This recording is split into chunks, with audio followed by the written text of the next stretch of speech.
अस्सलाम वालेकुम नाज़रीन, आऊं तव्हांजो ज़ुबैर जाफ़राणी।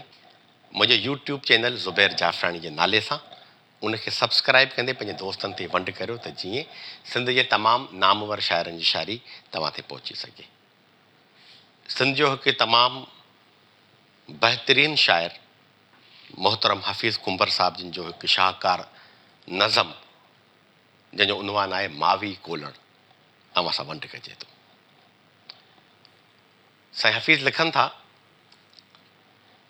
त हिकिड़ी हू हुई मावी कोलण, हुन जी धीउ भावी कोलण,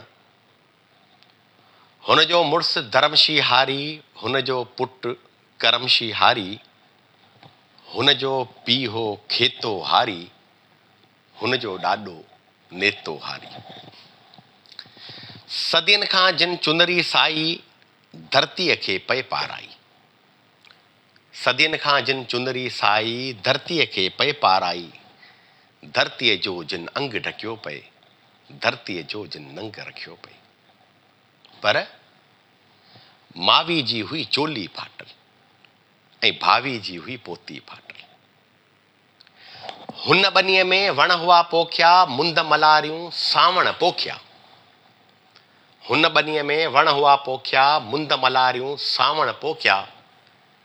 पर मावी लाइ हुई छांव न काई, हुन लाइ हुई बसि उस इहा ई, जंहिंमें हुन जूं पीड़ियूं सड़ियूं साॻियनि काड़नि में ई कड़ियूं।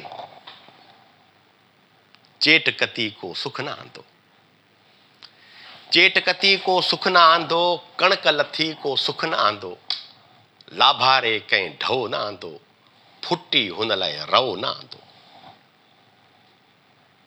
हिकु राति उन जी धीअ खे भाली भूरी भावीअ खे, हिकु राति हुन जे धीअ खे भाली भूरी भावीअ खे, सौट मुजेरीअ जोत खंभे वियो, खरो सम्झी ॼण त खणी वियो।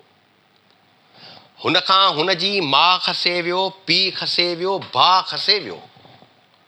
छा छा हू बेभरम खसे वियो, सभु कुझु हू बेशरम खसे वियो।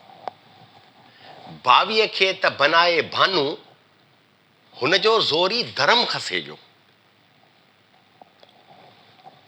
उन साल धर्मशी खंगंदे मोह, उन साल धर्मशी खंगंदे मोह, या हू सिल में सड़ंदे मोह। कंहिं न ॼातो बुख में मोह, या हू धीअ जे ॾुख में मोह।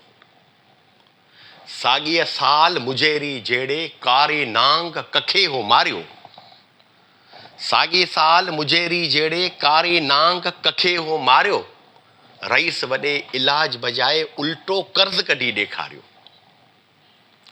भावी भानू ॻोठ जे खूह में टिप ॾेई नेठि हूअ मरी वई।